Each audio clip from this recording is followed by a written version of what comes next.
This is Carol Ventresca, Executive Director of Employment for Seniors. And I'm Brett Johnson, a longtime volunteer with Employment for Seniors. Thanks for listening to this episode of The Successful Encore Career, presented by Employment for Seniors, the premier resource linking mature adults with employment opportunities in Central Ohio. And a big thanks to our podcast sponsors. They include Central Ohio Area Agency on Aging, planning, funding, and developing services that make our community places where individuals can live with independence and dignity, Nationwide Insurance, Protect What Matters, and Innosource, a leading provider of call center and customer service jobs, matching qualified professionals with rewarding career opportunities.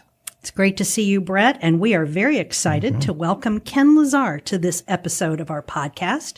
Ken is the principal professional recruiter at Ability Professional Network and the co-founder of the Sales Connection, an association for sales professionals. Ken, thank you so much for joining us for this podcast. My pleasure, Carol. Thank you for inviting me. Well, Ken, in today's job searching, you often hear the term networking. It's critical in the process of finding a job or moving on in your own career as well, too. But here we're going to focus on finding that next job. How do you define networking?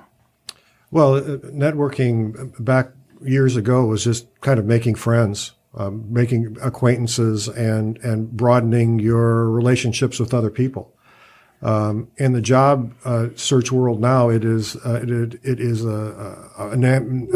mandatory function of your strategy. I mean, Carol and I have worked with a lot of people that have been out of work for a long time, and I will tell you that the majority of people find their next job through a friend or through an acquaintance or through an acquaintance. It's networking. That's the way you find your job. The problem is finding your next job through networking is the hardest thing to do. And people have a hard time understanding how easy it could be. A lot of people are just scared to death to go into a room with other people. It goes back to your days when you're at your first dance or your first date. I mean, you were scared to death, and it shouldn't be like that. There's a lot of things that you can do to prepare for an event or prepare for a professional event that would put you at ease and when you're talking with people and networking with people. One of the hardest comments I ever had to hear from a client was when she looked at me and she said, "I am not going to beg somebody for a job." That was her definition of networking. And boy, to turn that around for that individual was, that's not easy. We've worked for large organizations in the past. I was at Ohio State University for many, many years.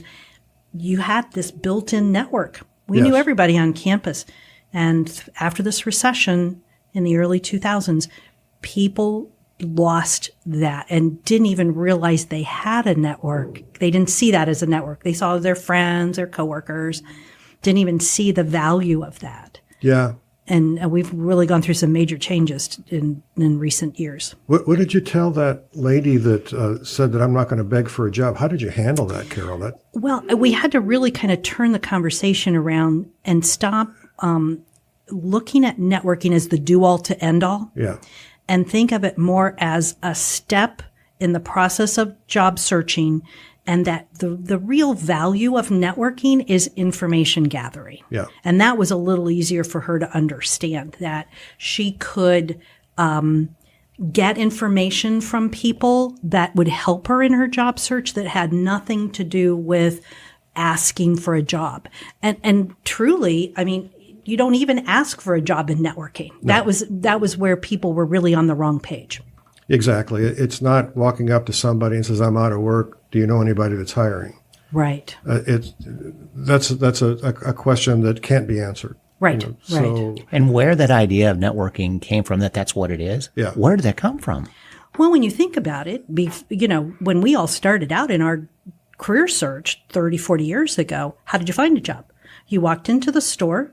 You asked for the manager or the HR director, personnel director back then, and filled out an application, talked to him for a few minutes, shook a hand, and you started work the next day. Right. So it really was that asking process. Right. But that scenario is not networking. Oh, no, it's not only not applying networking. for a job. Yes. Well, and it's also not even a possibility in today's world either. So. No, it's not. No, you're right. It's not a possible. Well, it's hard to do it that way. Oh, yeah. Oh, yeah. As I said, I always find that somebody who is sitting in front of their computer 8 hours a day is not going to find a job. Well, there was a statistic that I saw recently that I identified with. It says finding a job online right now through a job board, the possibility of finding the same as stepping on a golf course at the first hole and getting a hole in one before the end of the round. Exactly. It's difficult to find jobs online, even though it is the highest number of jobs online right now that we've ever had since the recession. The possibility of finding your job in that manner just doesn't. It's not very high. So the last time I saw a statistic too on the value of networking was that half of the jobs out there are still not posted anywhere.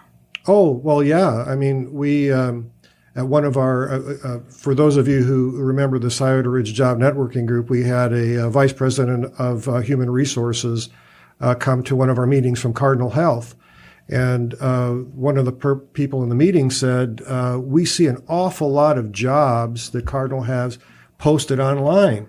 I'm not getting very many responses from Cardinal Health. He says, well, 85% of those jobs are filled internally. Right. And so that's what happens in a lot of major corporations. They're out there because they want to find out who is out in the market, but finding your way to the person within the large organizations who may be able to refer you to a hiring manager in there, that's where you want to go. Exactly. That leads me to the next question. Yeah. Why networking is so important. That's your way in to those clubs. Exactly.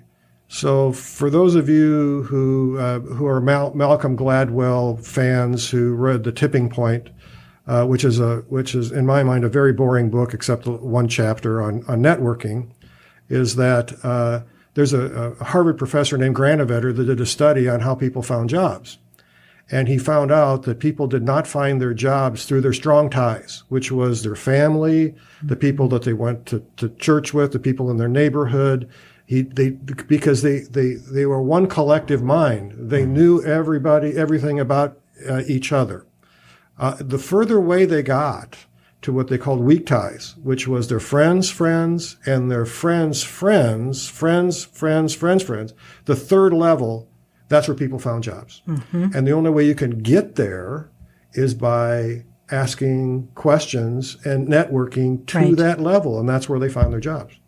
I often do a networking workshop for mature job seekers. Yeah.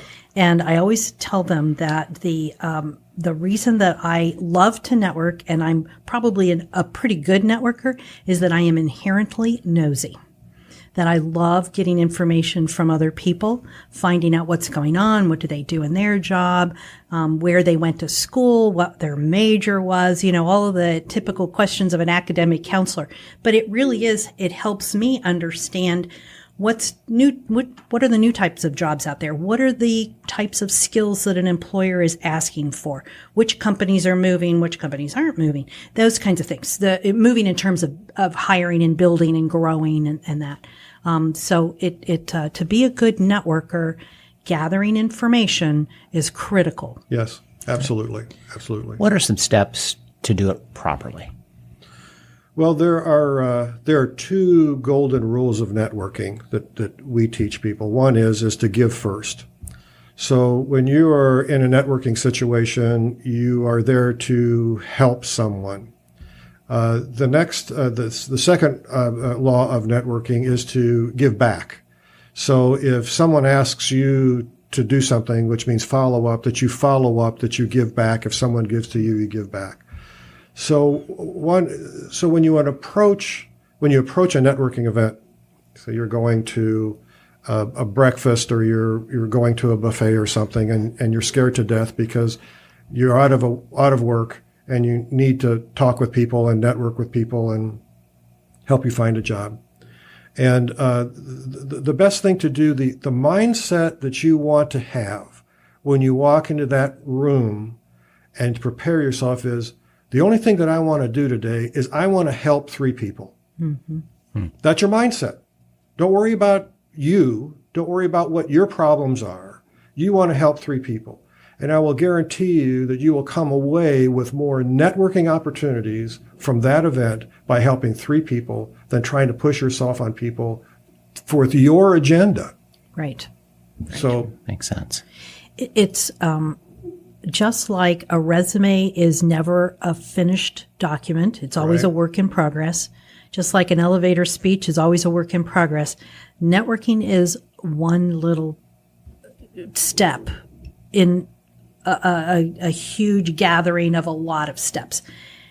People think they can go to one event, network, and that's it. That's all they have to do. Networking is something you do all the time, and you have to not just build a network, but you have to really foster that network.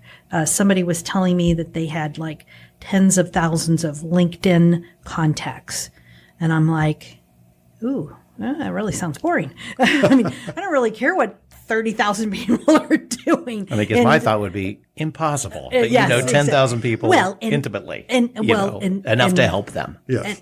But isn't that defeating the purpose of what LinkedIn is supposed to be doing? That's what I was building a community, building a networking community is because you have a relationship with people. You can't do that with thousands of people. That's crazy. Well, I'm a recruiter, Carol, so I approach it differently. I mean, I have a large network of people on LinkedIn, but that's my profession. Right. I need to have relationships with those people or have them in my network so I can grow my network to find out where the professionals are that I need to hire for my clients.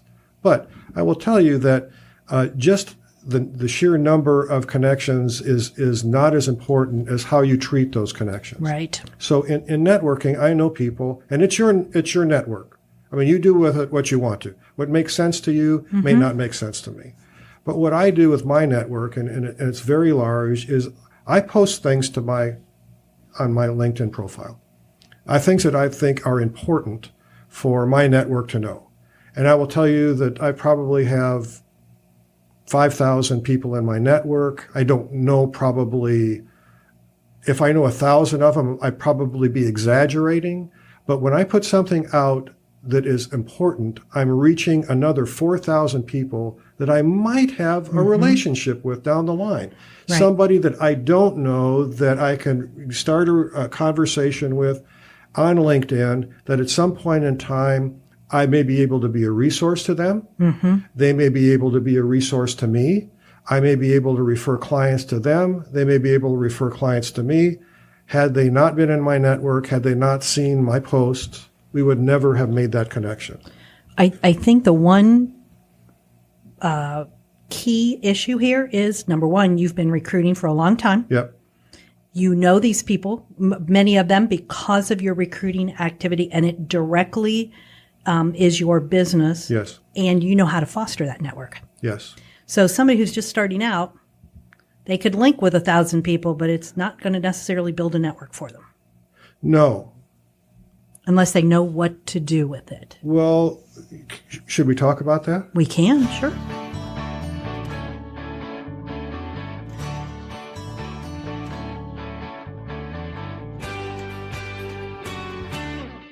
So let's talk about LinkedIn a little bit as far as networking goes. Is that would be a good subject? Let's do it. Okay. Absolutely. Social media is huge. It really is. Well, and as EFS does, we encourage get on there. And mature job seekers are very good at technology. Yes. They do it differently, but they are good at technology. And then if they understand how to use LinkedIn, how to do it correctly, it's valuable. For my company, every client that we want to do business with and every candidate that we want to place is on LinkedIn. If they're not on LinkedIn, we don't care. Because if they have not taken the time to have a LinkedIn profile, it's probably not someone that is not visible to us, nor do we want to do business with them. Well, and chances are going to be really difficult if they're not willing to make those steps. Exactly. Right. So for the people out there listening to the podcast, if you're out of work and you don't exactly know what to do with LinkedIn, I'm going to give you a couple of things that probably would be helpful to you. Mm-hmm. Once you have determined and laser focused on what your next job should be, on what you want to do, LinkedIn is going to be very valuable to you in determining who can hire you. So once you determine who, not necessarily the companies, but what is the title of the person in the company that can hire you, you do searches on LinkedIn to find who those people are and ask them to be part of your network, so that eventually you will have in your network all of those people in your geography that have the opportunity to hire you. And hopefully they'll come into your network because you've invited them in a very professional way, in a very specific way into your network. And once that happens, then you have posts that they recognize you as a professional and may be very knowledgeable in your field, and they see you and you start the relationships with them on LinkedIn, and you have invited the people into your profile that can help you find another job. It's just not anybody that you want to put in your network. It's important to put the right people in your network. Right. It's a different mindset than using Facebook. Oh my God. It's the same concept. Yes. Social media. Yes. But it's professional social media. So I look at it as such that, yes, you need to be on there and continually update and such, but it's not a Facebook update. It's a business update. Curating it. Right. Making sure that it's presentable, that you don't have to post every day on LinkedIn. You just make sure it looks good. Yes. And it shows off your brand, who you are, the best way it can. Exactly, Brett. You should be, the way that you view LinkedIn is if you are coming into a business meeting, this is the way you want your LinkedIn profile to be. Business, not Facebook. I love Facebook. I mean, there's a lot of people out there that will not put will not be on Facebook. But I use Facebook for an entirely different reason. Right. It's a social thing. I keep up with the family. I watch dog videos, all those types of things. I love Facebook, but it's not LinkedIn. I mean, LinkedIn, I'm laser focused. Well, and I know, if somebody posts a Facebook type something on LinkedIn, I unfollow them and unlink with them because I just don't have time to read that. Right. Not in that scenario. That's not what LinkedIn is about. So going back to where Brett was saying in terms of networking, the other kinds of things that we can get in networking through LinkedIn. We're contacting other employers. Yes. We're finding those individuals, the friends of friends of friends. Yes. In that scenario. We have used LinkedIn. I have used LinkedIn so that if we have a client who has applied for a position looking for a connection, and they may have that connection through me. Yes. And so those are, you need to use all of those potential connections. And again, letting folks know what you are looking for, but also being willing to be, that networking is a two-way street. You have to be willing to do the reciprocal to be successful. Absolutely. Absolutely. Okay. Well, with the economy changes, so do the networking opportunities. And I think we're now in a gully that we don't see a lot of networking opportunities that are obvious. But there are networking opportunities that I think that need to be addressed. Can you talk about them to some detail of those? They're out there. They're just not called networking opportunities. Well, we've in the past 12 years, we've gone full gamut on networking events. One thing in Columbus, Ohio, is Columbus is a networking community. Yes, it is. Wouldn't you agree, Carol? Oh, absolutely. Yeah. So there is networking, there's net drinking, there's net eating, there's all kinds of opportunities. But just like anything else, there's a lot of junk food networking out there that doesn't really lead to much. I will tell you that the most important networking that you can do is in your professional association. That's where you want to go. And there's just about an association for every profession in Columbus. And If you want to be something that you're not, you should join that profession and network with those people so you become known. Be on the board, volunteer, be part of that organization. That's the best possible networking that you can do. And you can do it through volunteering. You can go through to their luncheons. You can meet people that way. There's a lot of other, in the chambers, there's a lot of business after hours that are very good. Mm-hmm. If you're interested in working for to a mid-market, small market company, a lot of people come to chamber events. And the other thing too is whenever you go to an event and you meet someone there and you see someone, a particular person is actually 200 people. Mm-hmm. So the average wedding is 200 people. So anybody who you meet has 200 friends that you have the potential of being friends with. Right. So even if you meet one or two people at a networking event, you've met a lot of people that you don't know. Yeah. I think too that there for a while during the recession, employers weren't hiring, and so the only folks to network with were other unemployed individuals. Yes. And that's one of the things that we talk a lot about is you can't only your networking cannot only be with others who are unemployed. There's nothing wrong with that. You're learning a lot. Again, each person you meet is going to introduce you to new information and other people. But you also have to meet with hiring managers, yes. people who are actually looking for new staff. And so those B2B type programs, we have a wonderful newspaper here in Columbus Business First, which is part of Biz Journals. I just emailed their upcoming breakfast to somebody that I know that needs to start really upping his game in networking, saying, here's an opportunity, take a look at this. So there are lots of those kind of efforts. You mentioned volunteering. Yep. We have great volunteers at Employment for Seniors, and we get them involved in networking opportunities to meet people, particularly those who are job hunting. But job fairs, that's one of the things we try to foster at our Career Expo. Mm-hmm. Is the fact that to see it as a networking event too. We had 78 employers at our expo last year.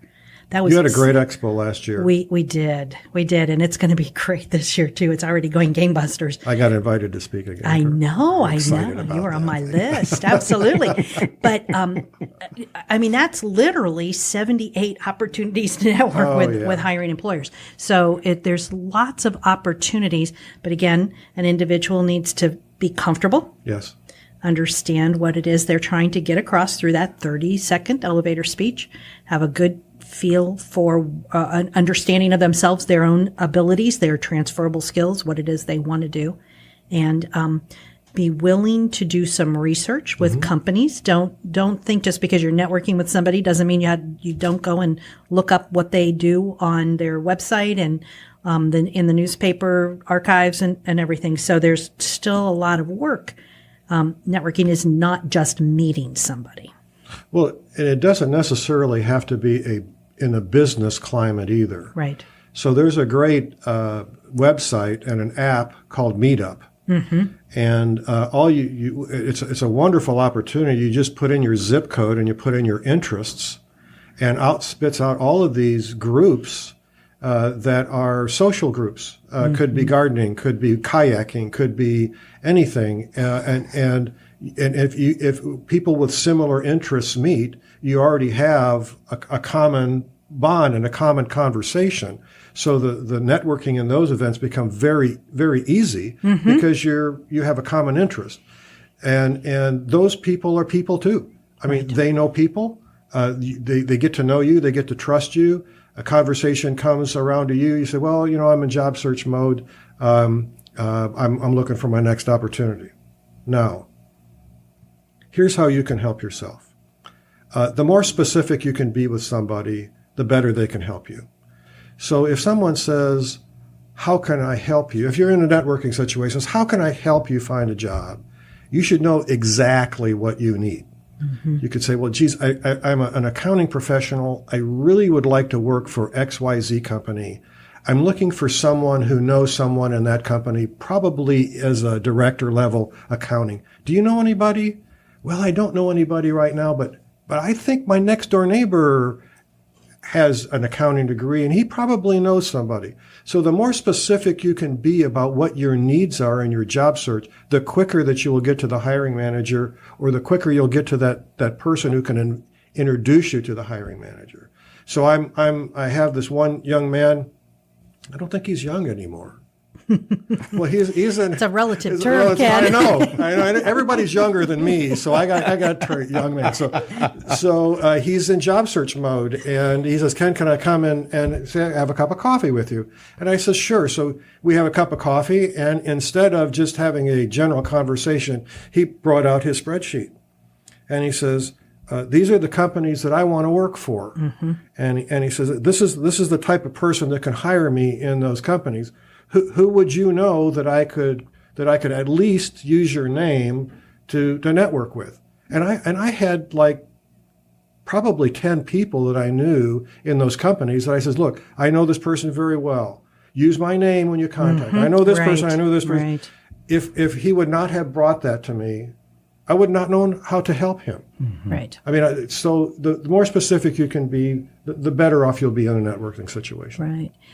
This sort of, my question is a little off the wall here, but I can't imagine that, Carol. I know it. And you sort of touched on it actually a little earlier.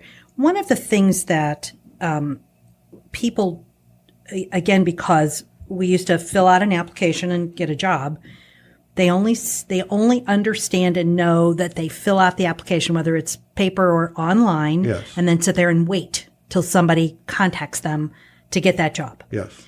So I tell folks, okay, you need to do that, but what you really want to do is to look to see, who do I want to work for? Yeah. And even if they're not at the position of saying, I want to work for this company, and this company, they are probably at the position of, well, I don't really want to work for a really big company. I'd rather work for a company that I know people and I can interact with people and sort of at this level. And so they, little by little, they start coming up with a list. And so they're still filling out applications, but they got this magic list of places they want to go. Yeah. And the only way to get in there, because they're not looking at posted jobs, is to network their way in. So yes. Is that something that you would agree with? Oh, absolutely. Okay. And a referral is the best networking right. you could possibly do. Right. So there's a statistic that if your possibility of finding a job in a company is like 20 times better if someone walks with your resume in and sets it on somebody's desk. I mean, even if you're qualified or not, you have a better opportunity of getting the job.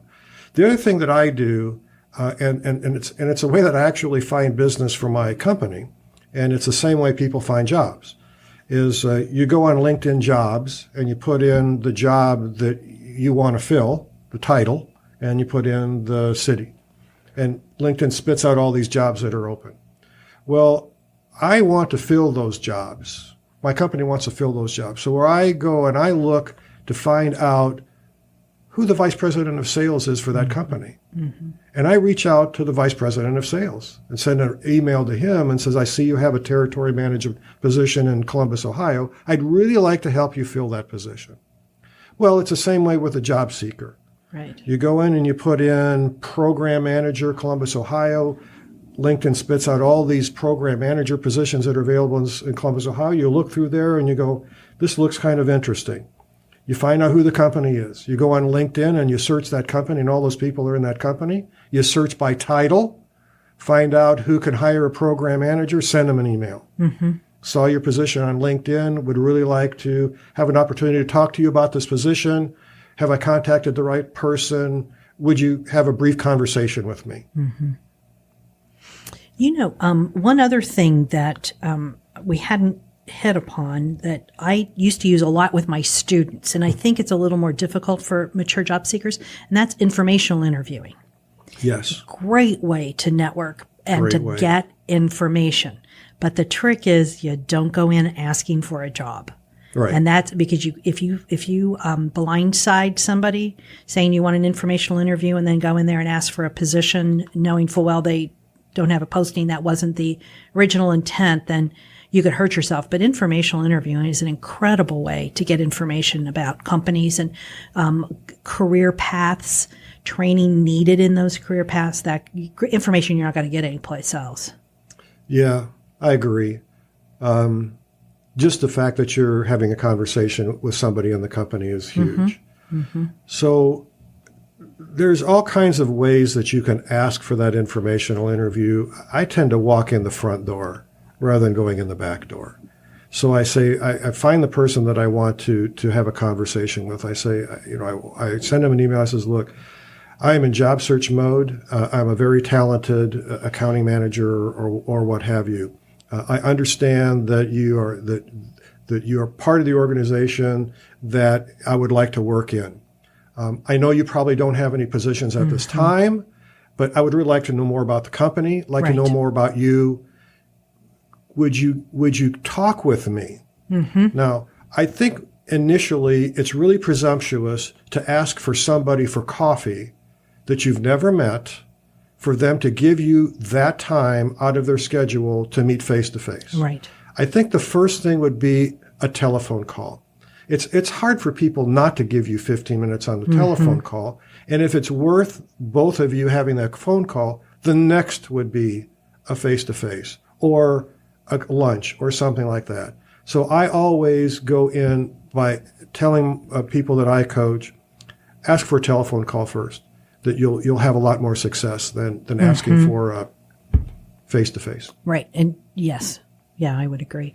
And even with informational interviewing, though, I think it's important that a referral is important. Oh. I send folks on informational interviews all the time. They know who I am, and the companies know that I won't send them somebody that's not seriously really considering and understanding and prepared. Yes. To do an informational interview. So it's important. Good. Yeah. Okay. Yeah. Are there any other bits and pieces of information about networking that you want to make sure that all of our listeners hear today? Don't be afraid. We know that people that are in job search mode are under pressure. We understand that. And other people understand that too. I mean, the thing that you need to be is you need to be sincere. You need to give first. You need to follow up. You need to be more interested in other people. You need to be willing to help people. It's not begging for a job. Right. It's helping people, developing your network and developing trust. Not a lot of people talk about trust in the job search. People hire people that they trust. So if they trust you in a informational interview, if they trust you in a networking event, if you have an interview and you don't, and a lot of people say, well, I aced the interview. I answered all the questions properly. I did all that. I absolutely killed it. My question is, did you build trust with that person? Does that guy trust you? Well, I don't know. Well, if you don't know, you really don't know if you've had a good interview or not. Right. Same way with networking, building trust. That's what it's all about. Very, very good. That's a great point, Ken. Thank you. I hadn't thought of it in that way, but it's huge. That's huge. Particularly if just because you've answered the questions in an interview doesn't mean that you've nailed that interview by any stretch. Could you add a little bit more on to the notion of the follow-up? What are the best ways to follow up? What do you suggest? Emails, letters, more resumes, immediately, 2 weeks from now? I get that. We get that asked a lot, Carol, right? Okay, so one thing that I coach my people on is that you have no control over the hiring process. Right. None. So I use this analogy. I say, when do you change your hot water heater? When it's leaking. When do you change the fan belt on your car? When it's squeaking. When do you hire a person? It's when your stress level is so high you can't live without that person. So until the hiring manager gets to a point where he has to hire somebody, that's when he's going to hire somebody. Right. Not before. And you can send him all the stuff in the world, and you should. It should be informational. It should be in front of them. You can do it when you want. Just don't be a pest. But he's not going to hire you until he's good and ready to hire you. I have a story about that. Okay. When I first started in my position at Employment for Seniors, we had a volunteer who had applied for a job in October. Yeah. This was the next year, the next March, and she told me that she had gotten a call from a hiring employer about this job in October. She had documented her search very well, so when he called, she knew exactly what he was talking about. She remembered it, flipped through her notebook, picked up all that information. 26 people had applied then. The employer was good enough to look at those 26 people first because they had actually applied, and he had waited because he didn't know if he had the money. He hadn't hit that burning platform yet to do the hiring. And out of the 26 candidates, she was the only one who remembered applying for the job. They asked her in for an interview, and she got the job. Well, there you go. I mean, She was ready. that is a great, and they were ready to hire. Yes, they were ready to hire. She had done her work well. She knew her skills. She knew her transferable skills. She knew about the company, and she had a great conversation on the phone with him. She wasn't fumbling around, and she not only took the phone call, talked to the person, made the appointment, and showed up for the interview. All of those pieces are important if you want the job at the end. It's extremely important. And the other thing that we were talking about, follow-up, the same gentleman who came to me with this list of companies that he wanted to work for, I says, well, how things going? He says, I have so much to do. I have to follow up with so many people that have been so good to me. I don't know how I couldn't have a job and do this at the same time. Mm-hmm. I'm sending out emails. I'm having interviews. So here's a guy that is, if you do it right, you're up in the morning at 8 o'clock and you're going to bed at 8 o'clock. Mm-hmm. And just to follow up with all the things that you need to do through your networking, through talking with people, it's a full-time job finding a job. Absolutely. Great. Any other words of wisdom? Yes. Job loss is 100% curable. I have never met someone who has never, ever found a job. It's just the amount of time that you take, the resources that you use, and how smart you do it is how quickly you'll find a job. That's what I got. Excellent. Thanks for being part of the podcast. My pleasure, Brett. Thank you. Thanks for listening to the Successful Encore Career Podcast, presented by Employment for Seniors and sponsored by Central Ohio Area Agency on Aging, Nationwide Insurance, and InnoSource. This podcast is available on our website, employseniors.org, as well as Apple Podcasts, iTunes, Podbean, YouTube, or your favorite podcast player. To help us defray the cost of producing the podcast, consider donating to Employment for Seniors. Go to employseniors.org and click on the Donate Now button. Any amount is appreciated, and we'll make sure we thank you for your support in an upcoming podcast episode. Employment for Seniors is the premier resource linking mature adults with employment opportunities. If you are 50 years of age or older and living in Central Ohio, we are here to help you find employment. And Central Ohio employers, our mature, talented, skilled, and dependable job seekers will provide significant value to your organization. Follow us on LinkedIn, Facebook, and Twitter. Or if you have a topic or an interview idea, let us know. Send us an email at podcast@employseniors.org. Circle270Media.com